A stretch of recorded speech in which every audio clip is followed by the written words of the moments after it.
Hannibal considered this man the greatest military commander who ever lived, greater than Alexander, greater than himself.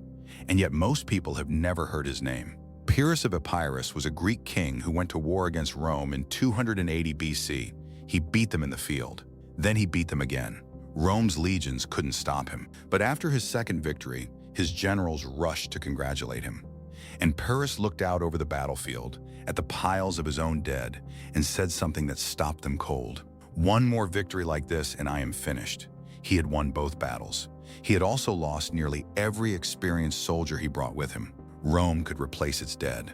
Pyrrhus could not. He kept fighting. He kept winning. And eventually he had nothing left. He never conquered Rome. He went home with the ruins of his army and faded into history. But the phrase he gave us that day?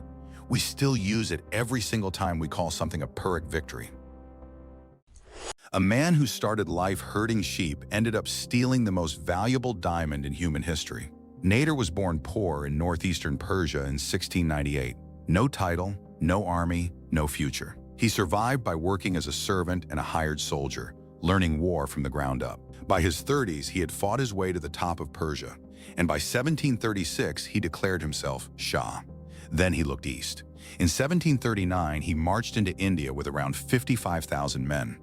The Mughal Empire had ruled for over 2 centuries and held more wealth than any kingdom on earth. His army reached Delhi in months. He won the decisive battle in less than 3 hours. What followed was staggering. He took the Peacock Throne, the Koh-i-Noor Diamond, and so much gold that he canceled taxes in Persia for 3 years. But the man who could conquer anything could not survive peace. He grew paranoid. He blinded his own son. His officers finally killed him in his tent in 1747. The shepherd who broke an empire was destroyed by his own mind. The Portuguese Empire spent 40 years trying to destroy one woman and failed every single time. Her name was Queen Nzinga of Ndongo, and almost nobody outside Angola knows who she is. When the Portuguese arrived in the early 1600s demanding land and slaves, most African rulers were swept aside within years. Nzinga lasted 4 decades. She converted to Christianity when it gave her a seat at the negotiating table. When the Portuguese broke the peace anyway, she allied with the Dutch and built a new army. When they dismantled that, she rebuilt again. She used diplomacy, religion, military strategy, and sheer patience like weapons. The Portuguese tried war, tried treaties, tried puppet rulers placed on her throne. Nothing held. Every tool a colonial empire had, they used it. None of it worked. She died in 1663, in her 80s, still ruling her own kingdom on her own terms. In an era when European powers were consuming the entire continent, one woman simply refused to be consumed. That is almost impossible, and history barely remembers her name. A man once gave away so much gold that he destroyed an entire country's economy for over a decade. In 1324, Mansa Musa, the emperor of Mali, set off on a pilgrimage to Mecca. He didn't travel quietly.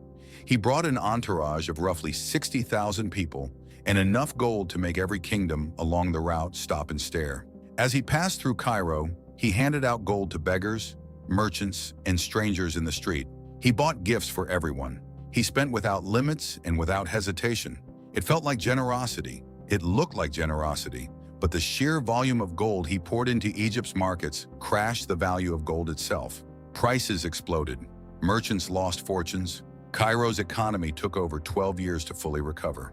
One man's kindness caused more damage than most invasions ever did. And here's the part that should bother you. Mansa Musa is widely considered the wealthiest person in all of recorded human history. Wealthier than any king, any pharaoh, any tech billionaire alive today. Most people have never heard his name. A former sex worker once defeated 3 navies and then negotiated her own retirement with the government that couldn't beat her. Her name was Qing Shi. She grew up working on a floating brothel in Canton in the early 1800s, one of the lowest positions in all of Chinese society. Then she married Zheng Yi, one of the most feared pirates in the South China Sea. When he died in 1807, she didn't grieve quietly. She took command of his entire fleet. Over the next few years, she built something no one had ever seen. A pirate confederation of over 1,800 ships and 80,000 fighters, operating under a strict legal code she wrote herself. Steal from a village that already paid tribute, you die. Assault a female captive, you die. The Chinese Imperial Navy couldn't stop her. The Portuguese couldn't stop her.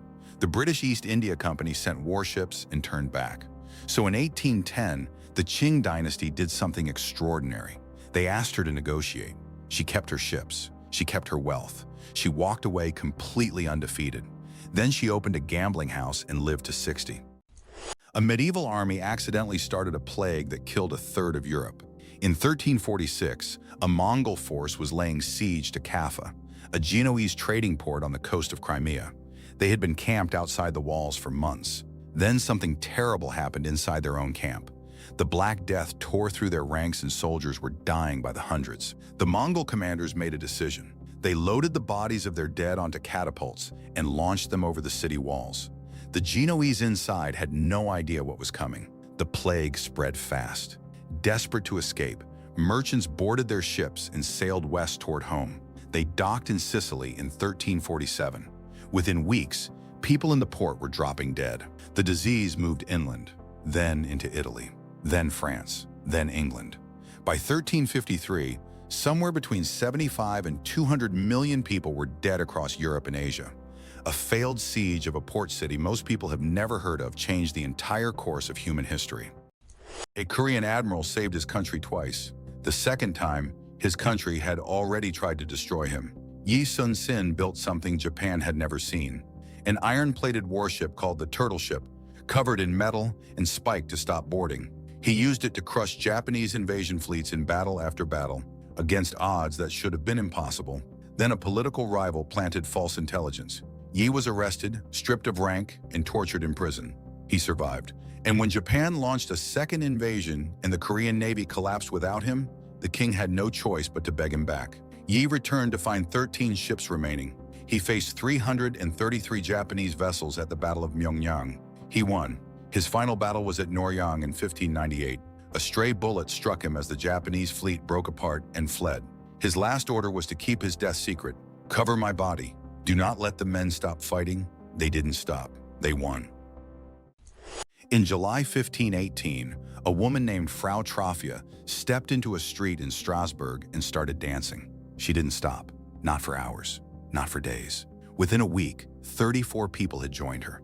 Within a month, the number had climbed to around 400. People were dancing until their feet bled, until their hearts gave out. Some of them died, and here is where it gets truly strange. The city's physicians examined the dancers and declared it a natural fever. Their prescription? More dancing. City officials hired professional musicians and cleared a stage. The idea was that the dancers needed to push through it.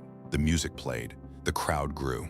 More people collapsed. Nobody could explain what was happening. Not the doctors, not the priests, not the officials who made everything worse by trying to help. This wasn't a legend passed down through whispers. Physicians wrote about it. City records documented it. It was real. 5 centuries later, not a single explanation has fully held up. We still don't know what happened in Strasbourg. Did you know the man who unified all of China was almost certainly killed by his own doctors? Qin Shi Huang was a political genius. He conquered 6 rival kingdoms, built the foundation of the Great Wall, and standardized everything from currency to axle widths across an empire of millions. But he was terrified of death, so he sent expeditions across the known world searching for an immortality elixir. His court alchemists told him the answer was mercury. He believed them. He took mercury pills every single day.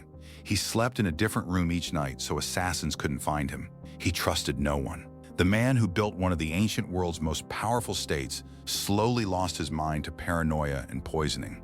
He died at just 49 years old. And here's the part that makes it real. Archaeologists recently tested the soil around his legendary tomb and found mercury levels far beyond anything natural. The legends were true. The most powerful man in the ancient world was killed by the very thing meant to save him. The greatest general in Byzantine history ended his life begging on the streets of the city he had saved. At least that's what history remembers. Belisarius won back North Africa in just 14 months. Then he took Rome itself, a city the empire had lost for decades. His armies were outnumbered almost every time. He won anyway. And every single time he succeeded, Emperor Justinian pulled him home. Not to celebrate him, to sideline him, stripped of troops, stripped of funding, replaced by men who then lost everything Belisarius had fought to gain. It happened again and again. And each time Belisarius came back, he kept serving.